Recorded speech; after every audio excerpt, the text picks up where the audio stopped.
Hello and welcome. Now, when Nirmala Sitharaman stepped up to present her second budget, or Bahi Khata as the government calls it, the challenge was fairly clear that she had to find ways of stimulating demand, because the current slowdown the Indian economy is in, many people believe, is because demand has dropped and because consumer spending, which powers the Indian economy, has come down.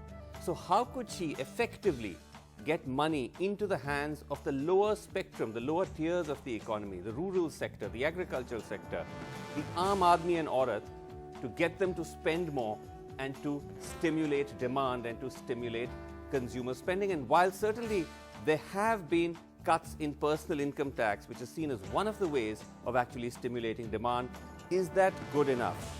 Or, in fact, can we cite on the show tonight, can we open by citing on the show tonight 6 reasons why the budget of 2020 may not actually have fixed the slowdown? Number 1, the funds to Narega, which is the flagship scheme where you get cash for work, has been cut. It has been cut to 13%, 13%. So 2019-20 was 71,000 crore revised estimates, 2020-21 down to 61,500 crores. The number 2 reason, there's been no increase in the payout of the flagship PM Kisan scheme, where every farmer, every marginal farmer gets 6,000 rupees a year. That amount remains the same. In fact, there's a 27% drop in estimated payments. From the initial target of 75,000 crores, which the scheme had set, the revised target is down to 54,400 crores. Number 3 reason, there's been no major increase in the agricultural budget. The allotment is only 2% more than the previous year. So while the amount cited was very large, 1.55 lakh crores, that was just marginally more than the 1.52 lakh crores which was assigned in the previous year. Number 4, the promise that farmers' incomes would be doubled by 2022, repeated again today, appears to be a distant dream. Agricultural growth has dropped by half. In 2016-17, it was 6.3%. The Economic Survey projecting that in 2019-20, it has fallen to 3%, 2.8%. So a half drop in the agricultural growth. Number 5 reason, jobs and skill development, so important to try to get the economy going, to get people now into workplaces. That budget for jobs and skill development has fallen by 26%. In 2019-20, it was 7,260 crore. That has now dropped to 5,300 crores. These are budget estimates. And finally, food subsidy is down by 37%. Food and fertilizer subsidy is down, by the way, but food subsidy is down by 37% from 1.84 lakh crores to 1.16 lakh crores. Fertilizer subsidy is down 11%. From 80,000 crores, it's down to 71,000 crores. So are these now concerns about whether this budget is actually going to be able to reverse the slowdown? Okay, joining me tonight on the show exclusively on NDTV, we have with us Nilesh Shah, who's MD and CEO Kotak Mutual Fund and is also on the Prime Minister's Economic Advisory Council. Welcome to NDTV, Mr. Shah. Thank you very much indeed for joining us. Now, do you believe that the budget, given some of the data that we've cited, is not going to be able to really tackle the crucial question of the slowdown, particularly when it comes to a drop in demand, a drop in consumer spending? Where do you think the budget has really tackled that?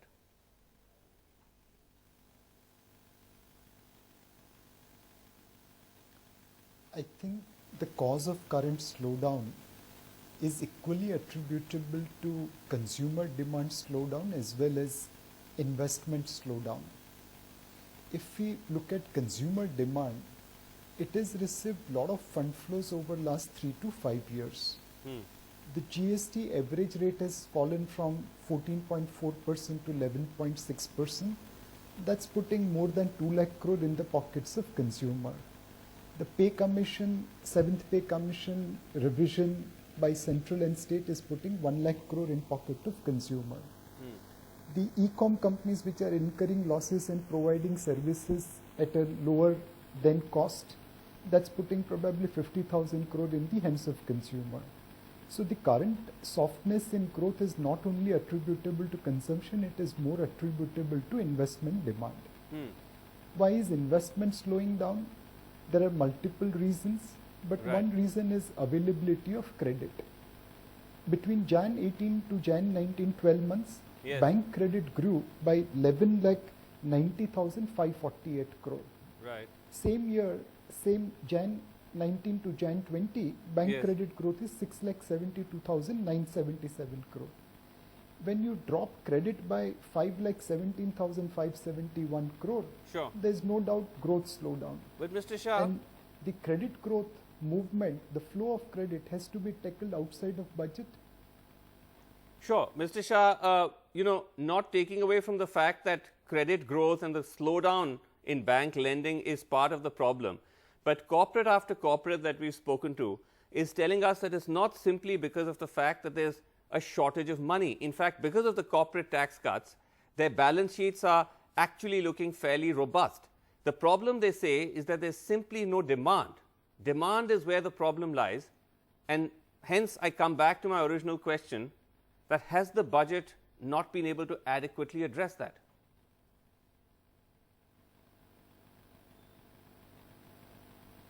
So by loosening your fiscal proposal from 3.3% to 3.8% and maintaining the same stance for next year, whatever was possible within the realm of Fiscal Responsibility and Budget Management Act, Sure. 0.5% of GDP has been provided for. Right.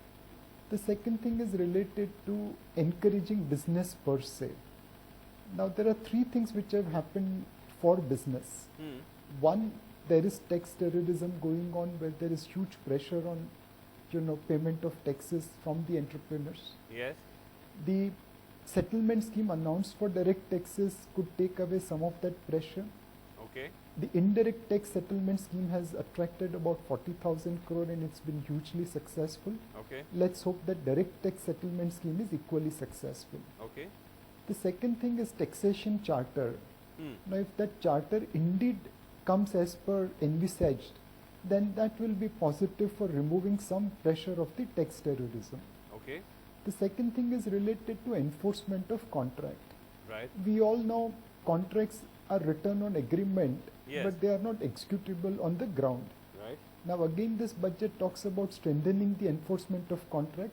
Let's hope and pray that it actually materializes But on the on ground. that, The on third that and point- the most important thing yes, is sorry, go ahead, related sir. to Go ahead. yeah. Go ahead, Mr. Shah. Go ahead. Yeah, the third point is related to removal of criminal liability for civil acts. Now this is a very, very important thing. Businessman doesn't want to be held or liable as a criminal for a civil act. Now this is not only being removed from Companies Act but also from all other acts. Right. Again, as envisaged, if executed on ground, and there is a huge difference between having a thought and executing on ground.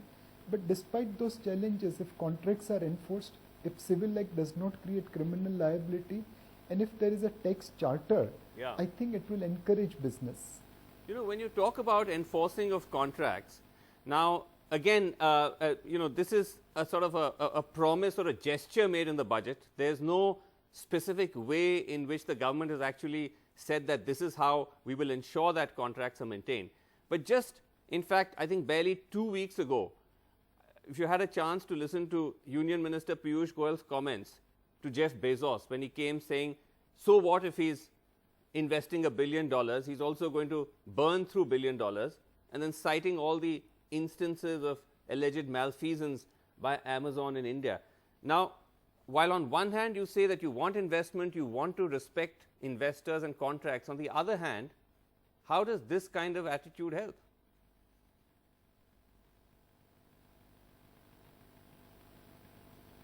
Undoubtedly. But let's look at in the budget what are the steps taken. For the first time, we have announced that sovereign funds will not have to pay any tax whatsoever on their dividend income, interest income, or capital gains in priority sector investments or infrastructure investment. Right. I think this is one very positive step. Okay. Second, we have also said that FPIs can participate in corporate bond market from 9% of outstanding issuances to 15%. Now this is also a pretty reasonable step. Okay. Third thing which has come kind of in between the line, and I might be reading too much into it, certain kind of government securities will be fully allowed for investment by FPIs. Right. Maybe this is a precursor to inclusion in bond index.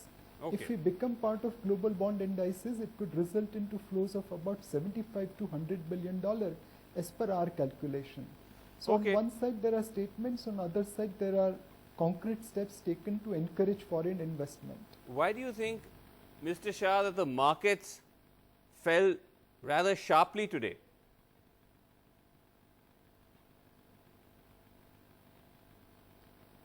That's a very, very good question. I think market had a lot of expectations from the budget about one, removal of long-term capital gain, and second, removal of dividend distribution tax. Now on LTCG, nothing has come through. Okay. If you remember, when STT, Securities Transaction Tax, was levied, it was told that LTCG is removed and STT is levied. Now for years we have seen, for 2-3 years now we have seen STT and LTCG remaining together. Yes. So this is kind of breach of promise that either LTCG will be there or STT will be there, both will not be there. Market got hugely disappointed with that. Okay. The second thing is related to dividend distribution tax. Yes. Rightly or wrongly, but market anticipated that DDT will be removed. It has now been shifted from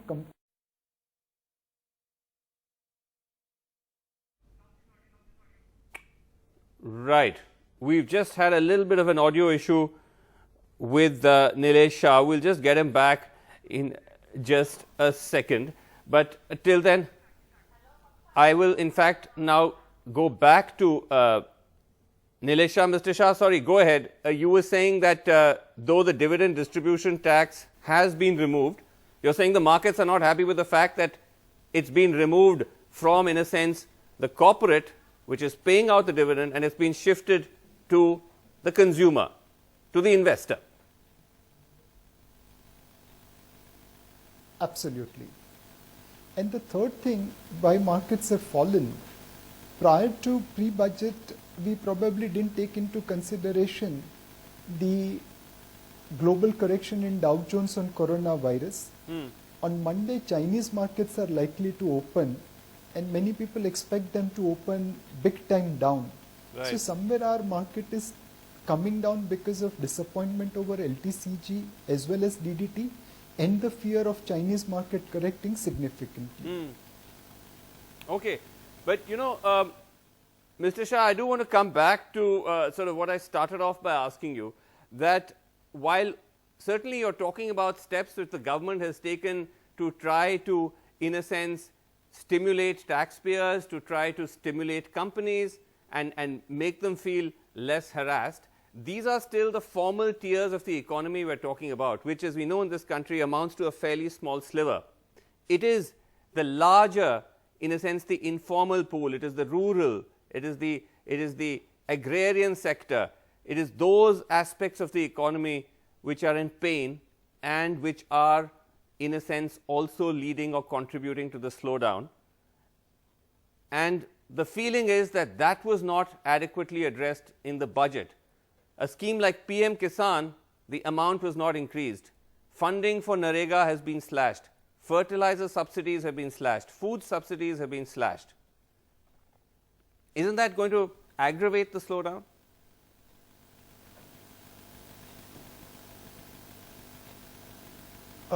I beg to differ over there. In our calculation, PM Kisan Yojana allocations have moved from 54,400 crore, which was the revised estimate numbers, that's the actual disbursement. It has now been enhanced to 75,000 crore. The Manrega allocations have come down by 13%, as you correctly mentioned. But this is coming on the backdrop of rural India, where due to rise in prices of milk, pulses, spice and food grain, the total at current level of prices, if they are maintained, and it's a big assumption, there is a shift of about $32 billion from urban and rural consumers to rural producers. So unlike in the last year where rural economy was going down, this year we are going to see more money flowing into them. Okay. The second thing is related to credit. This year, total agriculture credit disbursement is fixed at 15 lakh crore, which is 25% jump over 12 lakh crore of last year. So with this two increases in the rural purchasing power and credit flow, I think allocation of Manrega and Kisan Yojana are reasonable. Okay, But most important thing is that will the prices be maintained at current level? Right. Okay. That's an if and a fairly big if. But if I can just ask you in conclusion before I let you go, that the projection for growth for the coming year, the economic survey, which downward revised its projection for the current year from 7% down to 5%, and saying for the coming year, which is 2021, is 6 to 6.5%. Do you think that's realistic?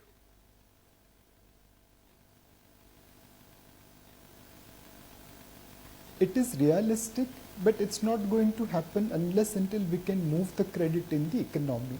Okay. Our reserve money has fallen from 16.2% to 11.8%. Our M3 has fallen from 10.4% to 9.9%. Unless until credit starts flowing back in the economy, these numbers won't be achieved. All right. Thank you very much indeed, Nilesh Shah, for joining us. Also joining us tonight on the show, Manish Tiwari, Lok Sabha MP of the Congress, senior leader, is on the show with us, as is Vivek Reddy of the BJP is on the show. Sangeeta Reddy, President FICCI, is also on the show. Thank you so much for joining us and for patiently waiting. Manish Tiwari, what do you make of what Nilesh Shah was saying? That he was saying that despite the fact that there may be concerns about whether the budget did enough, it will be able to meet the government's targets of picking up growth to 6.5%. I think, Srinivasan, what the budget completely missed out is the 600-pound gorilla in the room. And the 600-pound gorilla in the room is that the budget has, in fact, and the economic survey before that, tried to frame the entire debate in terms of socialism qua neoliberal economics. But the fact is that neoliberal economics is under challenge across the world. There is a rising protest against neoliberal economics, which has manifested itself in the growth of right-wing populism, which is the larger revolt against globalization, which has in fact turned globalization into near proximity. So therefore, the budget is completely and absolutely out of sync with the global reality as it stands today. And this attempt, or belated attempt, to try and resuscitate the neoliberal economic model at the pyramid, I think is not going to have the desired results. That is one. Okay. The second is that for all the reasons that you outlined at the beginning of your show, the base of the pyramid is not going to move.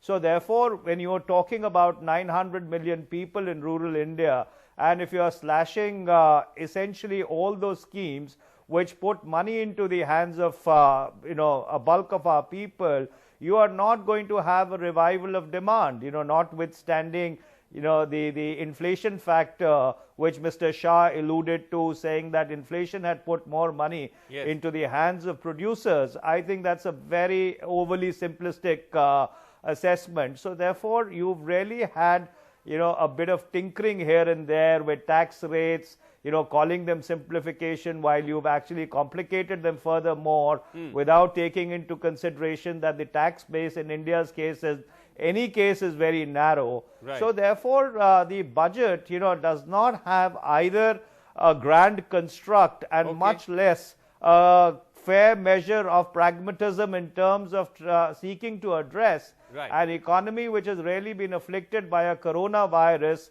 by applying the palliatives of common cold. My gosh, okay, strong words. Economy afflicted by the coronavirus. Sangeeta Reddy, is that too strong? Do you see anything in the budget which is going to actually help turn the economy around? So actually, Srinivasan, I think that we need to put the overall budget in the context of the scenario that we were in, a scenario of slowing growth. There was really very little wriggle room, and the important thing was to pump prime the economy by putting more cash into people's hands. The important thing was to drive consumption and therefore push into a revival mode. I think there have been multiple steps which are moving in that direction, and we should acknowledge them. And For instance? you know, whether we're looking at, so the agri spending, at the first cut, I also think that the revision, the downward revision in the income tax rate will have two steps. One is that they will definitely put money into people's hand and therefore their spending may increase. But the second is the simplification may lead to a larger tax net, because it's simple. You bring in more people into the tax net. This should enhance collections as well. But going back to the consumption point, Yes. I think clearly that there is adequate money considering the budget deficit that we had. Yes. The slight expansion of budget deficit, the scenario of having the wriggle room of another 0.5% without breaching the FRBM law. All Right. these are steps towards finding ways to put money into the economy. Okay. Then you go to the agri incentives. Yes. I think all 16 steps were significant. The acknowledgement of, you know, the non-food, the dairy, the fishery. So that's agri on one side. Then you Okay. go to infrastructure. If you look at, you know, the sovereign wealth funds coming in to spend in infrastructure is opening up a capital route. The second aspect is by removal of dividend tax, you will be attractive for FII, so you can see enhanced investment. Okay, so you're saying and there's a clearly basket of- infrastructure will get that boost. Okay. You're saying there are Exactly. there are a basket. So Let I'm me, saying trend wise. okay. Let me come back to you Exactly. because we have others also joining us Okay.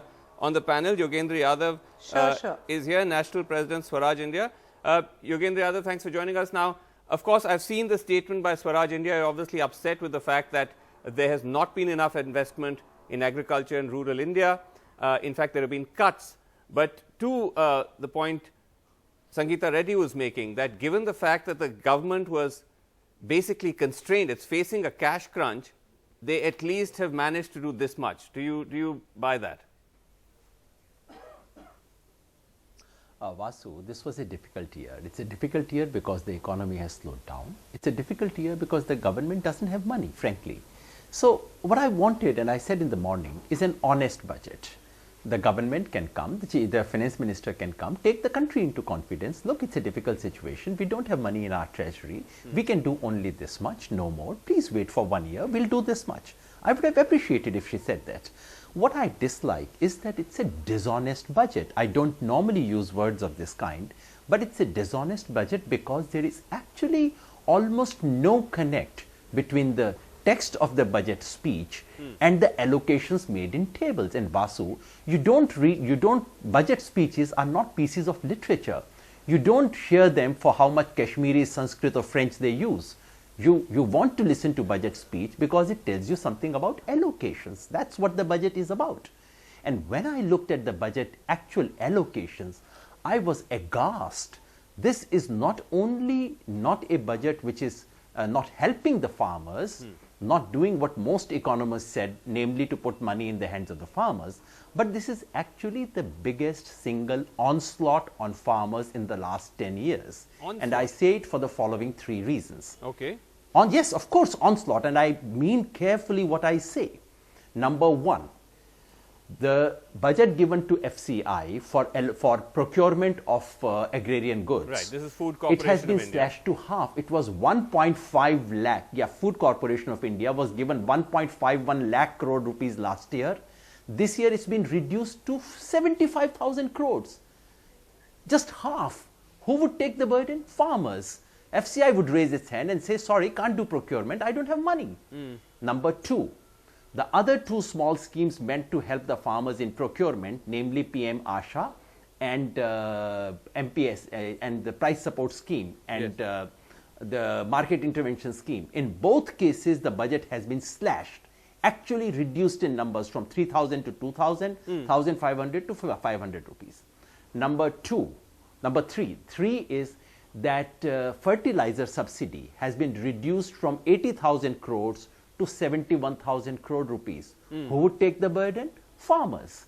Number 3, Manrega, where the actual expenditure for this year, the year which is about to finish, is 71,000, is likely to go up even further. Okay. And what is the budget for next one? Instead of going from 75 to 80, the government is allot 61,500 rupees for Manrega. Okay. Now, if this is not an attack on farmer, agriculture and rural India, what is it? Right. Okay, Yogendra, don't leave us. Stay with us. Let me just go to Vivek Reddy for this. Vivek, now the thing is that, of course, as Yogendra says, the government was constrained and there was a fiscal crunch. Everyone was aware of it. But why not then just be upfront about it? Rather than position it as this budget where you're trying to reach out and help the Aam Aadmi or the Aurat, but actually you're severely cutting their funds. Well, I don't buy that argument of Yogendra Yadav. First of all, we must realize that Krishi Samman Yojana, which was brought during the last budget, has been continued, which it puts money in the hands of farmers. And that is a substituted amount for what they can do. Yes, Kisan Samman Yojana, that substitutes many other schemes and that gives money in their hands to do a lot of work. This is number one. The second thing is Krishi Samman Yojana was never before there in this sector, in the agricultural sector. It has come about the first time and the government has continued. So therefore, you find Vivek, that there is an it's not expansion supposed in the to number of substitute schemes. other schemes. It's not meant to be a substitute. It's just supposed to be a direct income transfer. But anyway, go ahead. It is supposed to give, correct, direct income transfer, yes. So what we find here, Vasu, is that Yogendra Yadav is looking at it in a very myopic manner. He is trying to see the reduction of 9,000 crore in Manrega, and he is saying it's an assault on farmers. But look at the larger benefits that have accrued in the agricultural budget this time. You find various other schemes that are being initiated. You find that warehouses are to be put up in every Hobli or Taluk level, Mandal or Taluk level. Warehouses are being put. So government has moved in that direction. The government is improving the infrastructure for agriculture, for agricultural produce storage. But Vivek, the point is, it is within that budget of the government that is given. but that overall budget, Vivek, Yes. the overall And budget, 15 lakh crore which we've just is pointed opened out, up as agricultural credit. no, but overall, Yes. Vivek, what we pointed out is that the budget, the agricultural budget overall, is just a 2% increase. It's just a 2% increase. And on the other hand, you have dramatic cuts anywhere from 11 to 30% of key schemes that affect agricultural and rural India. And these are all government statistics. Correct. But look at the priority of the government. I mean, 2% increase is an increase in the overall budget, having regard to the constraints and the situation, number one. Second, you find huge amount of infrastructure being invested in the agricultural sector. And we find that this is what was necessary in the given circumstances. The other thing is, Vasu, on the total economic front, coming back to what Manish Tiwari said, I think the government has gone on the investment drive and the infrastructure drive, has reduced, has continued the SOPs for the corporates, expanded it to cooperative societies, treated them at par with the corporates. Right. Look at the innovative things that the government has brought in. Okay, let me come back the on the point of MSME innovation. compliance to about 100 crore from 25 crore.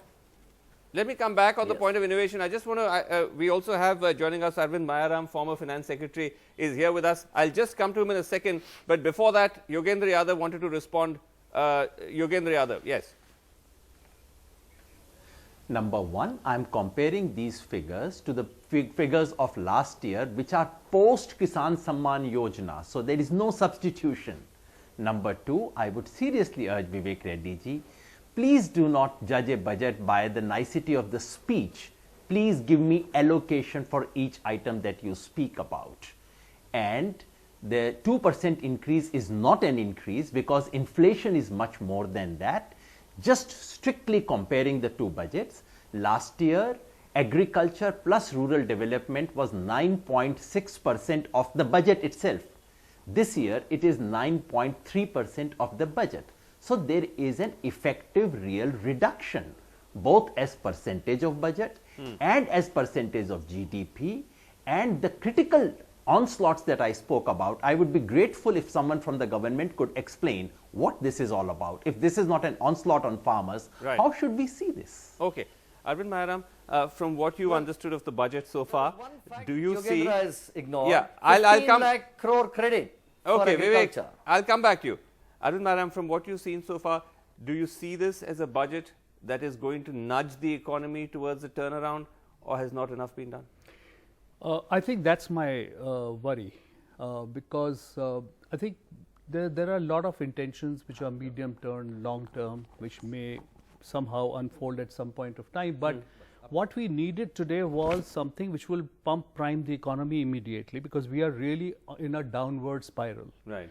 I would say we are teetering on a kind of a stagflation situation. Or you would say it's I as, would as serious as we are that? teetering at that, and so therefore my first issue with the budget is the government should have acknowledged the enormity of the crisis.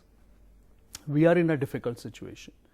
Then the numbers are not credible. So I'll not go into the details of each of these allocations, because that much has been already discussed as I see. But you look at the total numbers. For instance, we are saying it's going to be 5% this year growth. Yes. But most estimates are that it will be less than 5. For instance, even the IMF's estimation is 4.8. Right. So if the GDP is going to be lower than 5%, then all these numbers will be different. For instance, deficit number will be very different from what it has been projected today. Right. So we are going to be in a difficulty because the numbers are not credible. For the next year too, 10% nominal GDP growth, or close to 6% of GDP in the common parlance, if we were to discuss, does not seem to be very credible to me. You don't think that's No, realistic I don't either? think it's realistic in the manner in which we are tackling the situation at the moment on the ground. Right. Look at this. Our gross investment rate is down close to 28%. We'll know the exact numbers for this year on 31st March, but as of now, it appears to be around 28% of the GDP, Right. which is perhaps the lowest in the last 10, 12, 15 years. Right. I mean, even at the height, except for 2013, I would say, where it was lesser, but it was or around the same.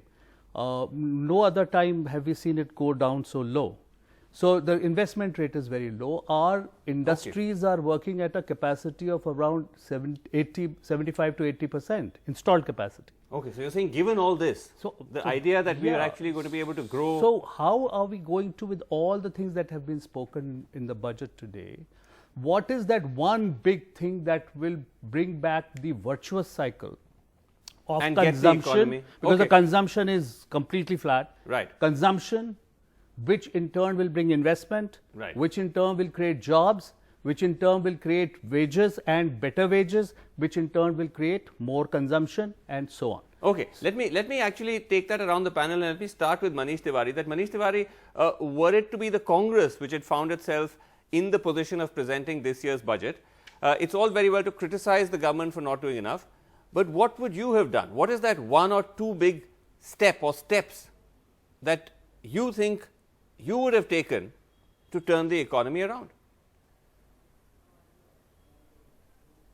Well, Vasu, first of all, the Congress wouldn't have pushed the economy into the hole which the current NDA BJP government has really pushed it into. Assuming that I you think found the first yourself thing in that this we would have position. done, if we would have found ourselves, if we would have found ourselves in this position, unfortunately, the first thing we would have done is actually acknowledge the enormity of the crisis. We would have said that yes, the economy has gone into a structural slowdown, and it would require a lot of effort to actually put it back on the rails. And so therefore, we would have taken the nation into confidence. That is the first thing we would have done. Beyond that, and not try to, gloss over. Beyond that, the second thing that we would have done is actually try and put money into the hands of the base of the pyramid, which I had alluded to earlier, by enhancing Manrega allocations, significantly, because that's money which directly goes into the hands of the poor. We would have, expanded on agriculture credit, made it much more easier to access, and we would have tried to see that the entire rural economy starts moving again, so that it can become an engine of consumption, which would then restore the virtuous cycle which Arvind But where Mayaram would was you get referring the money to. So from, though, therefore, Manish? what you've got instead of No, but Manish, where would you have got the money to do this? If you want to increase Narega allotments, if you want to perhaps increase the outlay in a scheme like PM Kisan, like your own scheme Nyay had a much higher outlay, in this fiscal scenario, where would you have got the money from? Well, at the risk of being provocative, we would have relaxed the FRBM guidelines, and we would have been a little more bold and daring, acknowledging the enormity of the crisis, and we would have maybe sought a waiver from the rigors of the FRBM Act for a year and actually gone for significant public investment into the economy, because that's really the only way that you would reinstate the virtuous cycle, because it's only through enhanced government spending would the wheels of the economy start turning again. And so therefore, actually, the finance minister unfortunately has fallen between two stools. Right. On one hand, she's tried to maintain fiscal prudence. Maybe she had her compulsions, but unfortunately, that is not going to kickstart the economy. And if the economy doesn't kickstart, then you're going to be in a worse situation next year than what you are in today. Okay, Mr. Mayaram, I'll come to you in just a second. When you talk of FRBM, of course, we're talking about the Fiscal Responsibility Laws or Act, which puts a cap on how much the government can actually spend. But I just want to take that to Sangeeta Reddy as well. Sangeeta, about, if one felt that something was done but not enough, what is that extra step or steps do you think that the government ought to have done in this scenario? Do you think just acknowledging the scale of the problem would have been a good start? Yeah. I think by actually relaxing the fiscal deficit and acknowledging that this year is at 3.8% itself was in a way acknowledging the depth of the crisis that we're in. I think if you look at all the steps across infrastructure, generation of jobs, the Assemble in India, the entire push on agri, I actually, while I don't propose to be an expert on agri, I believe that the 16 steps which talked about innovation in the way the water-starved districts were looking at, non-crop, looking at fisheries, dairy. Right. I think there's been a lot of focus on agri. So it's not necessarily the amount of the budget allocation, but how well it's spent. Okay. Especially in terms of warehousing, I believe you have the framework for a better warehousing strategy in the current plan than fully dependent on the old system.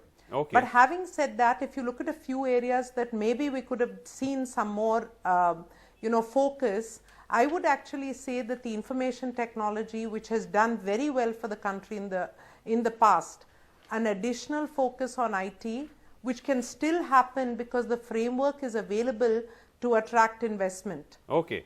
I think that is one area that renewed focus. I also believe that what is more important than actually further tweaking or stimuli is execution of what has been announced. Okay. So the disinvestment is a critical and very, very important target.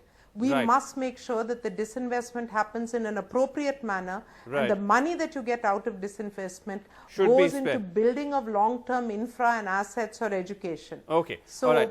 Yes. I basically think that we have a framework, let's execute well, and we do it together because it's for the country. Right. In fact, on disinvestment, at least compared to the last year's target of 1 lakh crores, the government has only managed to meet 17% of it so far. Arvind Mayaram, you wanted to come in, I think, on the reaching the FRBM, is that? Sorry, go ahead. So I was going to say this, that actually we need to see the problem that appears to me is that there has not been a consistent story building in tackling the problem. So we give away corporate tax, 1,45,000 crores. Yes. Now that is a giveaway we have done, but it didn't move the needle at all as far as bringing back consumption was concerned or even investment was concerned. Right. So because the story is this, that you don't have consumption, so nobody is going to invest even if they have additional money in their hands. That's right. Right. So 1,45,000 crores, if it was not given up then, could be used as the ammunition for firing now to be able to, as I think Mr. Tiwari has said, I agree with them. Manrega was one very quick way of reaching money to the people. Right. Right in every village. So you lost that So opportunity. we in a lost sense. that opportunity. Again, Right. even if you look at the income tax, I think we have complicated it with 6 slabs. It could have been very elegantly done by simply saying we are raising the exemption limit. Sure. But now we have, you can take exemption, or you can actually Take the benefit of the new thing. slabs. Yeah. Now it's very complicated. How much actually people will get by giving up exemption and getting into the new slab is yet to be seen. That's it. I think everyone's now going to be sitting with their calculators and chartered Yeah, accountants. but one last thing I'd like to say to Yes, you is quickly. this. When you say income tax exemptions, you forget one very big factor, which is that income tax payees in this country are very few. Yes. So therefore, even if there is a benefit in their hands, it's not going to create a great consumption boom. It's a very small It's a sliver very, of India. very, Okay. You know, Vivek, I just want to ask you as we wrap up that one of the concerns has been also is when one looks at the state of the economy and also at the signals from this budget, is whether the government has expended too much energy on fighting political battles, particularly this year, with every day a new fire being lit. I mean, I don't think it's lost on anyone, and I say this with the greatest regret, that the junior Minister for Finance has been in the headlines just 3 or 4 days ago for reasons that have nothing to do with the budget, for giving incendiary speeches. I mean, today again there has been, and we cannot pretend to ignore this, yet another incident where where bullets were fired at a protest site in Delhi. And so I come back to my question whether this is now becoming a problem. Too much attention on fighting political battles, lighting fires, as opposed to focusing on fixing the economy. Well, I think the government is committed to bringing in legislations which are landmark, which require to address a certain sort of injustice that has occurred over the past 70 years. This was long pending, and the government had to do it. So the fallout my is that the question Congress about- has started a misinformation campaign. It has started misleading people. It has started creating fright amongst people of a certain community, so that they come out and No, protest. but it's your I think, ministers, Vasu, all this, Vivek, all it's this your political ministers and battle MPs is who are making hate concocted in speeches. the hands of Congress. No, but the hate speeches are being made by your Well, ministers and the MPs, first including hate- Anurag Thakur, junior finance minister. No, this was in retort to what was stated, that India must be cut off, India must be broken away. Well, these things keep happening in our country. I mean, these things are regular in our country. One section says India has to be broken away. The anti-India sentiment cherished by a certain people, that is a few people. I think that has So to be that set has right to in be this country. that He has has to be only said that they responded are to by a traitors. minister Well, who's sworn an oath on well- the constitution. I mean, you have the power of the law. If someone has said something objectionable, He book has him. said they are traitors. He has said they are traitors. And that should He be has said shot. they are traitors. What else? I mean, he is right, but he may be wrong. Oh, I yeah, see. that he may be wrong, but he has said they are traitors. That is Okay, the correct Manish branding. Tiwari wanted to respond That is to the that. correct branding. What else do you say to such people? Okay, Manish Tiwari wants to respond to that, and then closing comment. Srinivasan, I think Srinivasan, you've hit the nail on the head. You see, one fundamental thing which this government does not understand or is not willing to countenance is that social disharmony and economic progress cannot go hand in hand. They need to fix their politics in order to fix the economy. Money is a coward, and money goes to the safest harbor. And today, money does not consider India to be a safe harbor, and that's why you do not have investment coming in. And even the foreign direct investment which the government touts around, if you look at the profile of that FDI, it's gone into buying brownfield companies, not creating new greenfield investment. And if you look around the world, I think every publication which a foreign investor reads is negative about India, whether it's The Economist, it's the Financial Manish, you must Times, it's the realize Washington Post, it's the India New is York the Times, third and I can largest rattle them FDI off attractor. chapter Okay, and okay, verse. one at a So time, one at a therefore, time. Vivek, one at a time. Before you go about if you're going stating to all have these social things. disharmony, if you're going to Third have social largest FDI disharmony, you will attractor. not have Vivek, economic Vivek, this is not a exponential political. They need in to FDI. fix their politics Okay, this is- in order to revive the economy, and they're not willing to do. Okay. I think Congress must stop Okay, its lies this is not first. BJP versus Congress. Congress Sangeeta, must stop its lies first. Okay, That we is don't want to for get the into a betterment of the country. slanging match tonight. Sangeeta Reddy, are you concerned about the fact that there are questions over social unrest and about focus on the economy versus more divisive issues, and also what that means to the climate of investment and stability? So clearly, Srinivasan, I think as a business, as an industry, we would like to remain focused on progress, on investment in the people, on focus on the economy. Okay. And we believe that this is something that happens together. It's community, it's commerce, it's capital. And these three have to come together and be aligned. And therefore, I believe that in matters such as this, every aspect we have to think beyond and actually look at what can we do to spur the economy for the sake of the people. Okay. That has really been the focus of industry. And I think that one big point which was missed is that the budget actually focused tremendously on appreciation of wealth creators, on bringing back the environment of trust. Right. And this is actually a positive signal to the industry. And I Okay. think industry will respond. We have to respond because this is our country. We Okay. have to find a way to bring it out of this. So I would request an overall feeling of positivity for the sake of the future of this country. Okay, yeah, that was a point, you're right, an important point about respecting wealth creators. I actually spoke to Adi Godrej, who's of course chairman of Godrej Enterprises, earlier in the evening, and I began by asking him whether he believed that the budget was actually a turnaround budget, was enough done to turn the economy around. I think not enough has been done in this budget. Even some of the things that have been done have been half-hearted. For example, income tax rates have been reduced, but exemptions have been removed. And many other announcements are, to my mind, half-hearted and not enough to fully turn around the economy. So you're saying that cutting tax rates, they shouldn't have dropped the exemptions? That's right. Okay. Any other aspects of the budget where you felt that there was a letdown? No, generally there have been some good announcements, but not sufficient to turn around the economy. And you could see the effect on the stock market, for example. Stock market wouldn't have fallen by 1,000 points if the budget announcements were very positive. So what, Mr. Godrej, do you think ought the government to have done?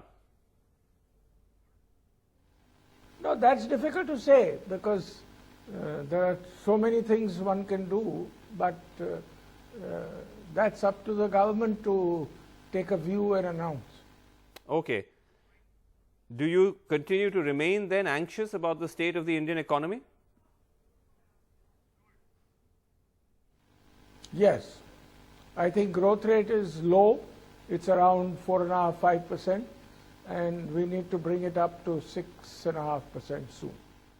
But did you find anything in the budget that you liked? Any good steps, positive steps? Yeah, some were good. For example, dividend distribution tax